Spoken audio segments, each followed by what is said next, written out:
Okay?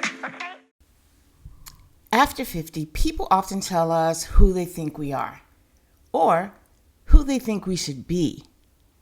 But this season of life is not about fitting into their version, it's about returning to your truest self. The version of you that maybe got buried under responsibilities, expectations, or the noise of life. Today, I want to talk about how we rediscover her.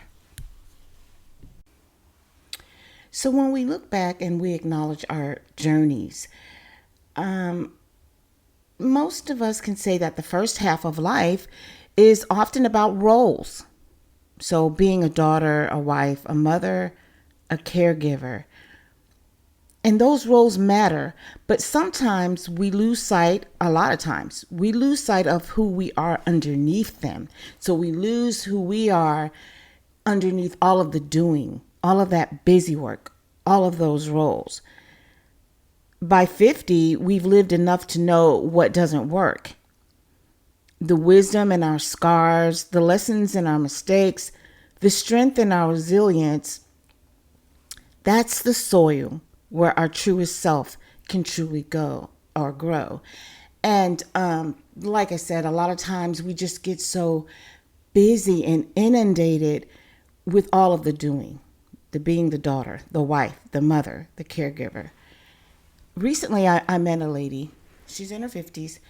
I knew her for a while because she visited my place of business often. So, anyway, I was always really impressed with her because of the position she held in corporate. It's one that few women hold, and she's African American. So, that's just another notch of admiration that I had towards her, or another bit of admiration I had toward her. But she was very, very smart. So she went to explain like what she did on her job, and I was like blown away.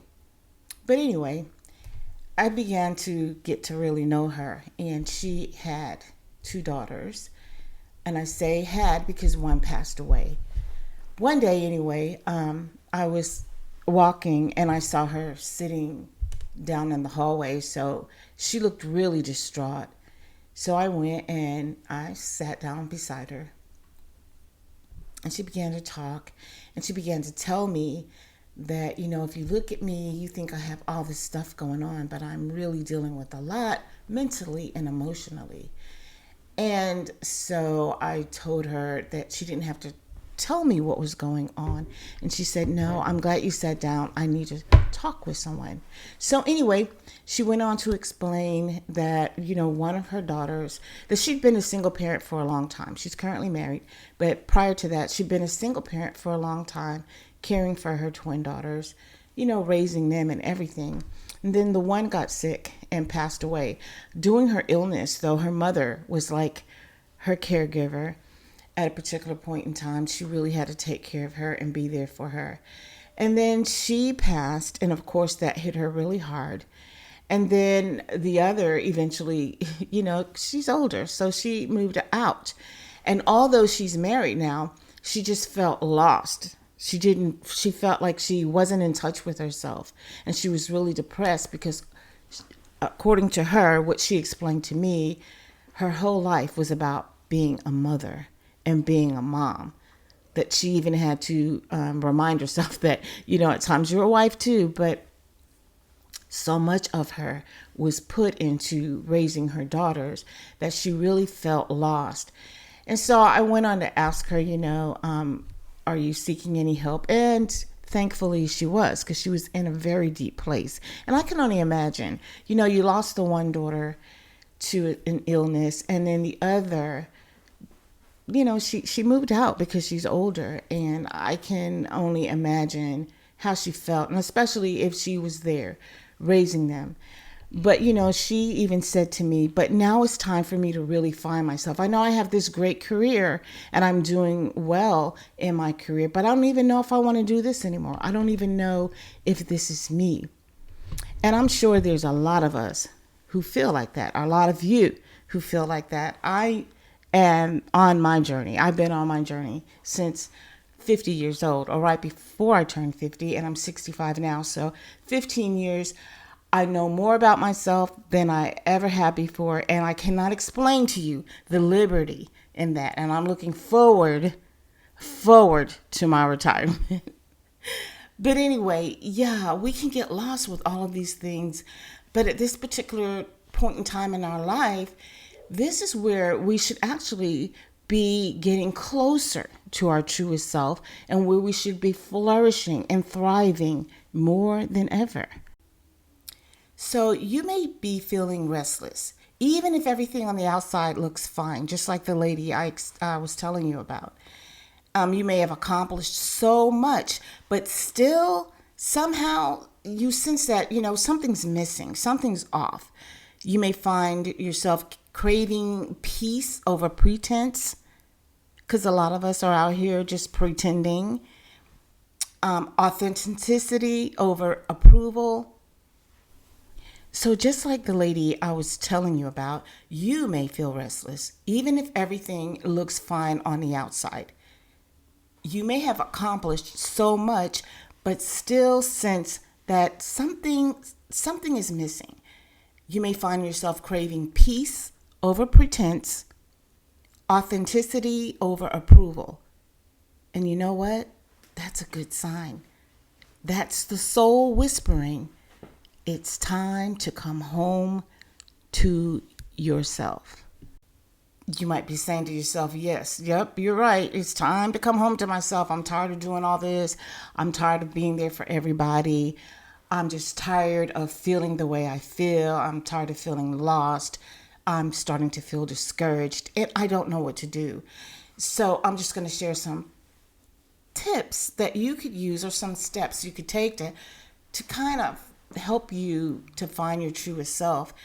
And it's really not a lot, but one of the most important things is get still long enough to hear yourself.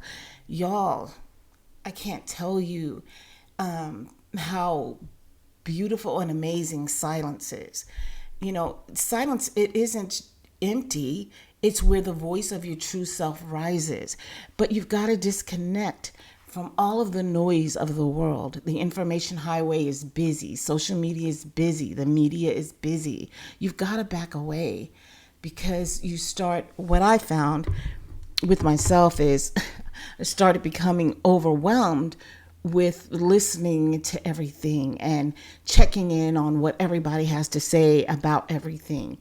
And to me, there's a difference in being knowledgeable about what's happening and then allowing yourself to become immersed in it, or drowning yourself in it, where that's all you do every day. You're consumed with what's going on. You're consumed with what is happening, and you're in the comments and you're reading everybody's views, points, and opinions and their beliefs. And what I feel the danger is happening, or can happen, is that you lose more of yourself. And I don't know, it's like your paradigm starts shifting. You start shifting paradigms, and you lose sight of what your values are, because you're so consumed with what everyone else's values are. But you really got to take time and pull away. And I don't mean being quiet and just, hey, I'm going to think about all of these things that's happening in the world. So what I do to still my mind and quiet my mind is I practice meditation. And I do that every morning for 45 minutes. I get up very early, 4:45, and I think I've been doing that for about 3 months now.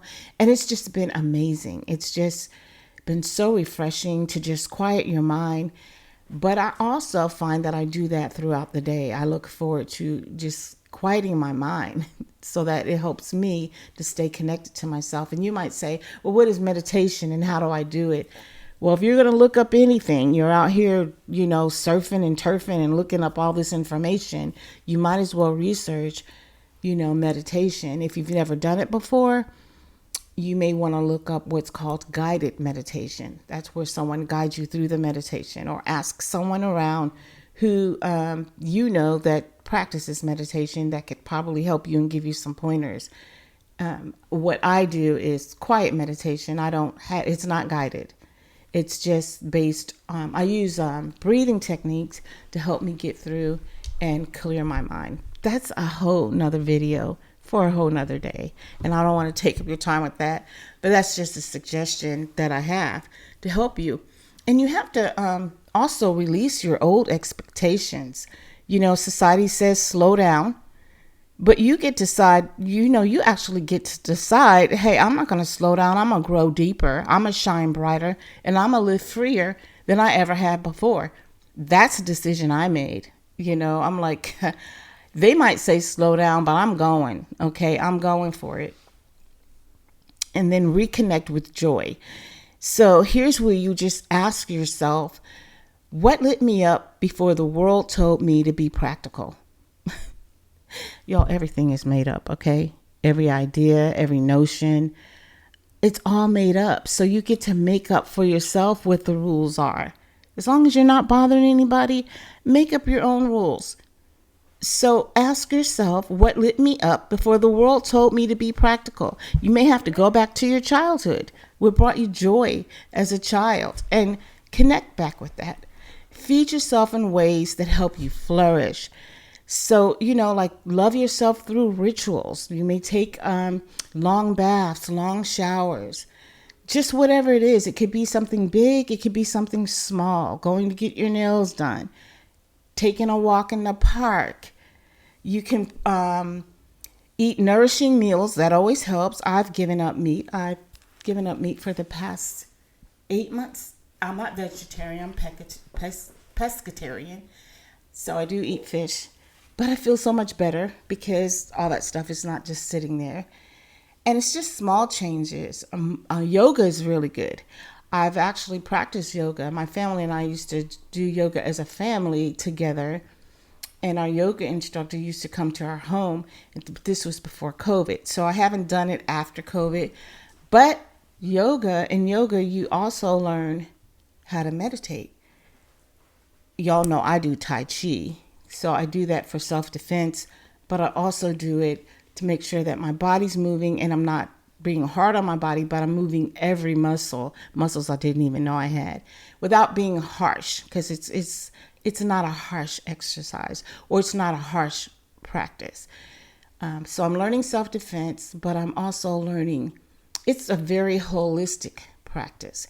So you can look it up and discover more about that. I may actually have my Seifu come one day and do a live with me when I get to the point where I'm actually going live. But anyway, I just wanted to offer those up to you. But you know what, y'all? when you live as your truest self, and like I said, right now, I feel so much more connected to myself than I ever have. And I've been very intentional about this for the past 15 years. When I first looked in that mirror and asked myself, who the hell are you? It's been on ever since. But when you live as your truest self, peace replaces the need to prove. So I don't have to prove anything to anybody. I have peace. I am who I am. But I also find that clarity guides your choices. So I'm more clear in my decisions. I'm more sure of my decisions. And I don't need to check in and ask other people for their opinions either. I trust my intuition. I trust myself because I know myself. Freedom lets you release others' expectations. So yeah, I show up as I show up. I show up as I choose. I don't care what other people think.